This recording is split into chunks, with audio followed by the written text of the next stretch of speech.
We're going to do this from the back of the Pinner's car. Those of us who were with us yesterday saw that we were with John Prentice, who started Pinner's. This is his ride.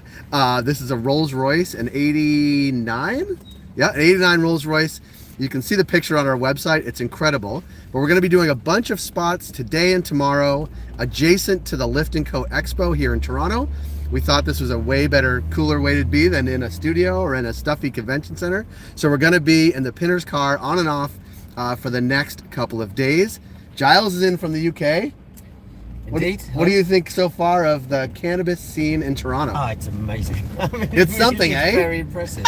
Yeah. It is. It's also one that has been not dormant, but not convening very much over the past 2 years. So when there's an opportunity to get together, people take advantage, and people are taking advantage while we're here in Toronto.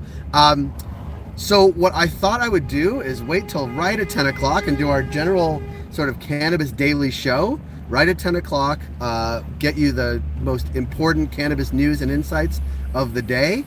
And then we'll come back a little bit later. We'll connect with Mike, also from the Prohibition Partners team, who will pick up along the way. And we'll just be doing this on and off all day because I want to be in a Rolls Royce most of the day. I never thought I would say that, but it's really cool. And something you should know during while we're doing this, there will be people that sort of not tap on the window, but do try to get our attention because the car is that cool. And we'll post a picture throughout the day of sort of what it looks like, so you see. So if I can, is it 10 o'clock? Top of the hour? 2 minutes. We'll wait 2 minutes. We'll wait 2 minutes. And so just to give some context, we are obviously driving through Toronto. This is like the first nice week of weather. You're lucky that you flew in, and it is glorious. It's like 20 something degrees maybe Celsius for all you Americans. 20 Celsius is like 65, 67 degrees Fahrenheit. So it's glorious here. Yeah, and so we'll get to the Cannabis Daily show right now as we sort of cruise through the annex neighborhood of Toronto.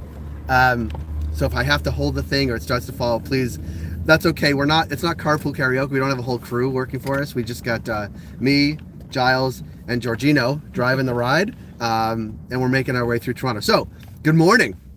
That's how we always start. Okay. Good morning. My name is Jay Rosenthal, and I'm the Managing Director of Business of Cannabis. Welcome to the most unique Cannabis Daily show for Thursday, May 12th, 2022.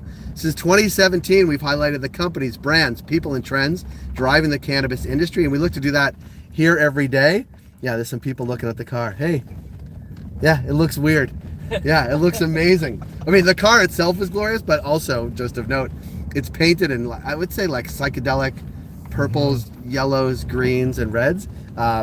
It's incredible. And pinks. There's also fuzzy dice, purple ones from the rear view. So, a few things, in addition to being in a car, in addition to being live, in addition to being with Giles, tomorrow is my last day at Business of Cannabis, so we're celebrating in style by being driven around in a Rolls.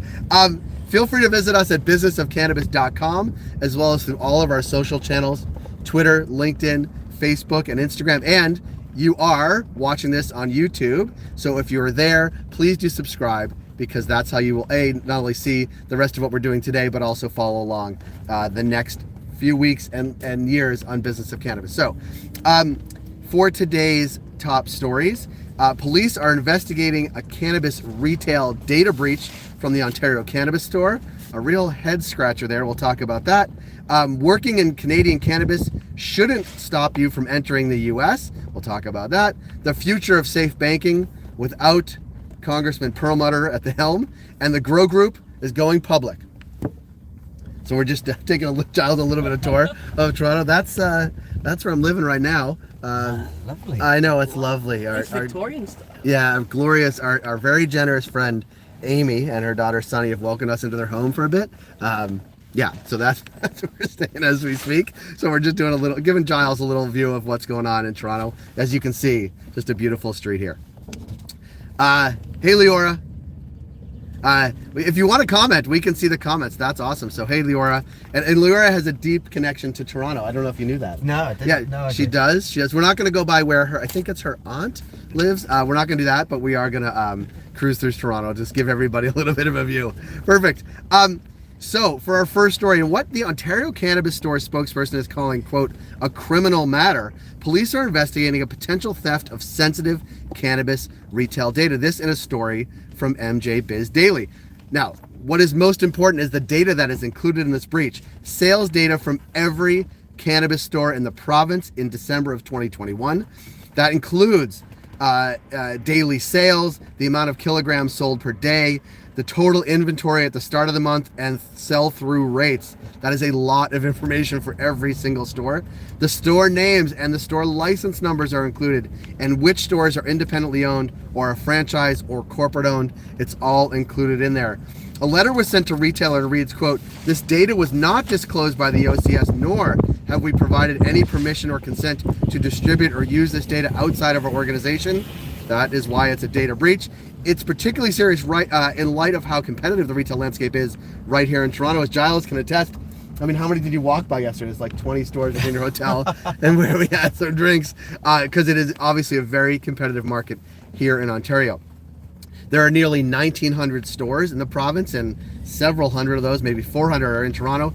And, quote, anybody who's seen this has now an unfair competitive advantage, knowing what your neighboring store is making, said one retailer. And I don't know this, I can't confirm, but we were speaking to people yesterday, and apparently this data has made its way onto Reddit. So it's Reddit and readily available. It's a weird thing to include in one sentence, but that's where we are. This breach, we have not heard the last of it because it is a lot of information. And obviously some of these companies that own the stores are also publicly traded, adding additional layers of confusion and interest and intrigue into the data breach. For our second story, being a Canadian cannabis worker doesn't necessarily mean you can't visit the U.S. According to a document that was shared recently by the U.S. Customs Border Protection Agency through a Freedom of Information Act request by Davis Wright Tremaine, this according to Marijuana Moments, the new information contradicts the lived experience by those working in cannabis here in Canada and previous advice from the same agency. Now, this is only a government agency could write something that sounds like this, but stand ready and try to interpret what this means. If the alien, so I guess that's the person from Canada going to the US, is engaged in business, in a marijuana business in Canada, where there is no commerce with the United States, that alone would likely not make an alien inadmissible. It's a lot of double, it's maybe a triple or quadruple negative. That's according to this document that's in the story. Quote, this is true whether the alien is a proprietor, the cashier, or involved in other areas of the business wholly within Canada. And here's the important however, emphasis on however. Depending on the nature of the alien's employment, it may be appropriate to question the alien regarding the purpose and intent of their visit to the United States. So it's unclear if this means you should, if you can go to Las Vegas for cannabis business for a conference. We will see about that, but this was interesting updates from the CPB in the US. For our third story, Colorado Democrat and safe banking's biggest champion, Representative Ed Perlmutter, is retiring, which means the future of federal banking reform could be in jeopardy. This, according to rollcall.com. Now, Perlmutter, however, for his part, said he hopes for a broader cannabis reform, which would fix a lot of the issues he's working towards for years, with his focus being on banking. That said, safe banking has had far more support in the House than the Senate and the broader legalization bill in either place. Quote, this is from Perlmutter, more is a broad bill, in effect legalizing cannabis at the federal level. It has research component, veterans and PTSD components, a taxation component, and expungement, all of which I support. I'm a co-sponsor, but I don't know where that there are enough votes in the Senate for it. I'm pretty confident there are enough votes for safe banking. We shall see about that. And maybe you could add research, maybe add some money to help district attorneys determine whose records should be expunged. This is all to say, the path to legalization or even safe banking in DC is still up in the air, whether there's a Representative Perlmutter there or not. For our final story, the UK-based Grow Group is planning an IPO in the next year. This isn't a story in Business Can. The company's medical cannabis operations in the UK, Spain, and Germany, and through a partnership with Nimbus Health, Grow will launch its own medical brand in the German market.